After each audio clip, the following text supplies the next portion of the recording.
Hi, everyone. Good afternoon. I typically do not just recite the resume of the person that I'm about to interview because that is often tedious. In this case, however, you have worked for essentially every single non-Atlantic magazine that I've ever subscribed to. So I do just want to name check some items from that past. Mike was president of Sports Illustrated, founding publisher of Entertainment Weekly, CFO and executive vice president of Time Inc., and then you retired. Right. And then you made a decision to become unretired in order to solve the seemingly untractable problem of local news. What were you thinking? Yeah, call me crazy. I got a call from a headhunter at Spencer Stewart who was doing the search for the Star Tribune. I was happily retired, and he knew I worked with him at Fortune magazine, and he knew I was from Minneapolis. He called me and said, "I'll just take a shot. Would you have any interest?" And as I thought about it more and more, I thought, first of all, I was on the Star Tribune website every day in New York City from the time they had a website. So I was a customer. Secondly, I thought to myself, that could really be an interesting job. But third, it could be a really important job. And if we could make some progress working on the business model for newspapers in that market, that might influence other markets. And so I thought there wasn't anything that probably would be more interesting in a challenging way and important for me to do. So I had to talk to my wife, who's from Southern California, into this idea. She still hasn't forgiven me, but anyway.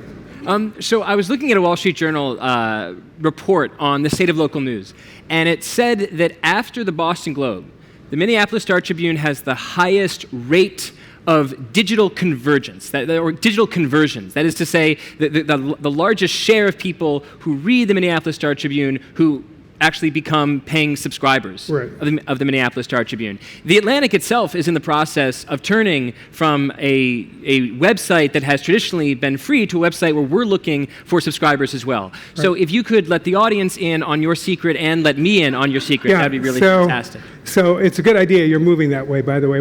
At Star Tribune, we're all in on digital subscriptions. We feel that that's our future. We're following in the footsteps of the New York Times. We launched our pay meter on our website just a few months after the New York Times did and have been continuously dedicated to that ever since. So you have to stay with it. You can't give up, and you've got to stay the course. Now, that statistic about second best conversions is accurate. I can confirm that, and I have read that story. So here's what you should know today about Star Tribune. We have over 90,000 digital subscribers, and as of about a year from now, we will probably have more digital subscribers, a little bit over 100,000 during the weekdays as we have print subscribers, probably also 100,000 print subscribers. So, and another interesting tidbit, on any given day, 4 times as many people touch our content on our digital platforms as touch our content in physical print. Mm-hmm. So we've really worked hard at it. We've got great, smart people. We've stayed committed to it, but we've had great success in the digital consumer side of the business. Right. So local news nationally has been arguably decimated, but you guys are a rare success story. You're an outlier, and it's in sort of the journalistic purview to be fascinated by outlier success stories. So help me understand what it is to which you credit the Star Tribune's turnaround and its continued buoyancy. Yeah. Like, what do you understand about what consumers want from local news that's so smart, that's working? Right. So humbly, I'll submit. I'll call it smart. You can. We have a fantastic group of journalists at the Star Tribune and business people as well. I think many of those journalists may be in the room tonight, so thank you. We have stayed true. So we're a mission-driven company. You know, we're a commercial enterprise, but we're a mission-driven company. Our mission is to cover more of what matters to Minnesota all day, every day. And that we've stayed committed to that mission. We've stayed committed to our investment in our news resource, in our newsroom. I've been there 10 years. We have roughly the same number of people in the newsroom today that we had 10 years ago. You couldn't say that about any other newspaper, metro paper, New York Times, Washington Post put aside. We've stayed committed to that.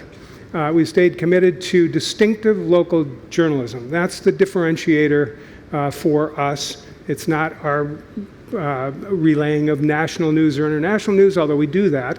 The distinction and the differentiator is our comprehensive coverage of local news. And when I say local news, I mean, things you think about, courthouse and politics, but you should also think about food and arts and business and sports is huge. So those are all part of our purview and part of what we do. So I went to your website today, and the top story was Kirk Cousins talking to Brett Favre about his hoping to stay in Minneapolis, his hoping to continue being paid by the Vikings. And then I saw the print product, and the front page of the print product was a story about the testimonies happening in Washington, D.C. So there's a slightly different strategy to me that seems to be happening here, that on the website, it's local news and local stories that are getting to the top of the most popular list. Meanwhile, in print, you're still focused on national news on the front page. Is there a strategy there? Yes. So my view is that in the printed product, when you're constructing A1, the front page of the paper, you've got to lead with that which is most prominent sort of in the zeitgeist. So that's all everybody's talking about is the impeachment today. So if you take that news off your front page and you're just left with local content, which most metro papers have done, the local print product seems unimportant or trivial. Not that there aren't local issues that are critically important, like Kirk Cousins and Brett Favre, but the absence of that national and international news, to me, diminishes the product in print. Here's another little tidbit statistic. Newsstand sales, single copy sales of our newspaper. If you look across the United States of America and all the newspapers that are published on Sunday, here is the rank order of single copy newsstand sale in the United States. Number 1, New York Times. You'd probably guess that. Number 2, New York Post. Number 3, Minneapolis Star Tribune. Wow. We sell more single copy papers than any newspaper not located in New York City. Now, digitally, it's a different story. As you said, if you look at our web traffic and what is differentiating, what our readers want from our web product, it is that local differentiated news. Right. And we have the national news there. Sometimes we play it at the top of the website, not always, and still has its role. Because you have room for everything in a digital platform.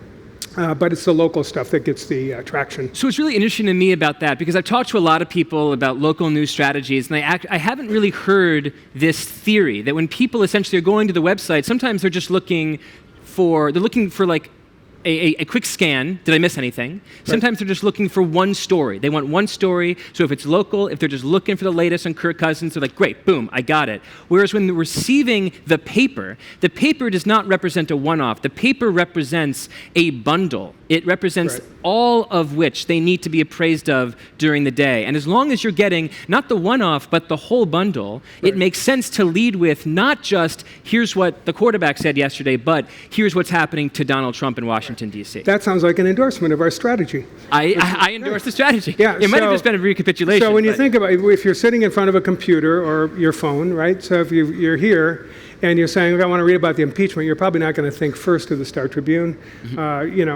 We have Washington Post coverage on our phones and on our website, but you can go anywhere.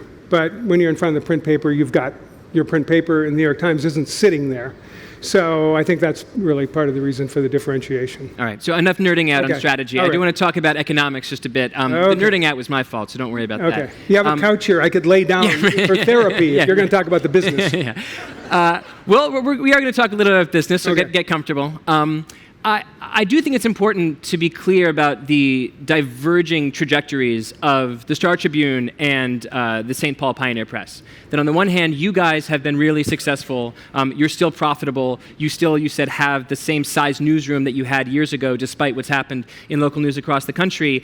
And yet with the Pioneer Press, it's really been the opposite story. The Pioneer Press, owned by a private equity company, and hedge funds and private equity have come in and bought up a lot of struggling local newspapers in Minneapolis, in St. Paul, in Denver, across the country. It seems to me, as someone sort of looking at the national scene, like private equity and hedge funds getting into the local news business is gutting the local news business and turning it into a way to maintain profit but not maintain journalistic ethics. Am I wrong here? No, I would give you, in that particular instance, I would give that to you. I would say that not all hedge funds are created equal.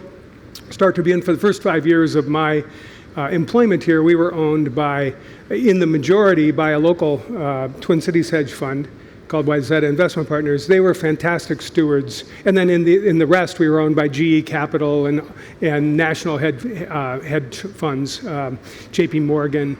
But the majority owner was local, a local hedge fund, and they were quite good. So I wouldn't paint that brush across all of the hedge fund universe, but I agree with you in the particular case of Alden Capital and how they've managed their newspapers, which is basically a sad story. Well, and just tell me a little bit about how you see places like Alden Capital and Digital First Media. How are they managing the papers that they're buying? Again, I think this has been widely reported, but I don't think it's any secret that they go in. It's basically a strip mining process to preserve the profit margins. The revenues are still falling, but they maintain their profit margins by stripping resources, no commitment to the news enterprise, and then they hang a big high for sale price on the property and try to sell it. Yeah. So one concern that I have had as someone looking at the local news scene across the country is that you see so many of these papers being bought up by billionaires, by hedge funds, by private equity, or sometimes being rescued by some philanthropy. I think some people are arguing for local government to come in and save institutions with the argument that they are good, they have public benefit, so they should have public investment. There's a suggestion here, at least an implication, that local news can't stand on its own 2 feet, that it needs the assistance of either an individual, an organization, or a government body with a lot of wealth. Right. Do you have that fear that local news in this country cannot stand on its 2 feet? No, I don't believe that. I think we're example A of being able to stand on your own 2 feet. And just a couple of things I'd say about so we're owned by a billionaire. And I've talked to 2 other billionaires who own newspapers. None of those 3 billionaires want to lose money on their newspapers. They're not in this as a charity. They are community-minded, they're great owners, but look, we don't have a carte blanche to write checks. They don't pull up a truck full of money. We're on our own to support ourselves and sustain ourselves, and I know in the case of Boston and Los Angeles that to be true also. So that's a great ownership, but it doesn't imply, it's party time. So as concerns philanthropy, I think there's a history of that working in instances. So we have 2 great news operations here in the Twin Cities. We have Minnesota Public Radio, one of the greatest public radio stations in the country. That model's been philanthropy, membership, so either individual support or philanthropic support, a touch of government support in there, which I don't like because I think that can put you in a position of conflict of interest. I don't believe government should be involved in funding the free press. But so you've got NPR, you've got MinPost, a smaller example of a high-quality, small local news website that's supported in whole by philanthropy. So I think at different levels there are roles for that to play. But I think, frankly, you've got to have business discipline and you have to have commercial motivation to run a quality company that is in the media business. And even if you're a nonprofit, you still have to have enough cash every year to fund I know a lot of people here are probably in nonprofits. You have to have cash sufficiency. That doesn't mean you can lose money. It just means you don't pay any taxes. Yeah. I think we do have time for one question. We're going to go right here. Hi, I'm from northern Minnesota, and I'm very aware that about half of Minnesota's population lives in what we would call rural places. The Star Tribune is going to open a bureau, I understand, in Duluth. Can you talk about the importance of the rural audience and how you've addressed that? Right, thanks very much. So you're right on the news. We announced today that we're opening a 4-person bureau in Duluth to cover that area, not just Duluth, but Superior and the surrounding counties. So I think for a long time people thought that it was the major metros that had been hit the hardest by the economic dislocation, and I think that was true at the outset. But now that is migrating to the smaller papers and the smaller markets. as digital advertising now is available even in those small markets. Originally, it was the retail advertisers moving to digital that caused the collapse of major metro revenues. That's now migrated to the smaller markets. So we're asking ourselves, is there a role we can play to enhance the availability of news and information in markets outside the Twin Cities? And Duluth is sort of a beta for us to test that principle. But it's interesting because all we have to do to have a presence there is put 4 people incrementally there. They're supported by all of our infrastructure back here in the Twin Cities. So as opposed to starting up or being an enterprise that just operates there with all of the associated infrastructure, on a marginal basis, you can do that relatively efficient, and we're really interested to see. Our goal there, of course, is to grow our digital audience. This is a digital play, by the way. This is not a print play, even though you can buy print copies of the Star Tribune all across the state still. 85% of our print circulation is in the Twin Cities, but 30% of our digital subscriptions are outside the Twin Cities. So, and half of that is outside the state of Minnesota. So it's an interesting idea. We don't know yet whether that will work, but we're going to pursue that to see if we can be a contributor to the broader news ecosystem. We consider ourselves a state paper as a strategy. That's great. Thank you for the question, and please join me in thanking Mike. All right. Thank you.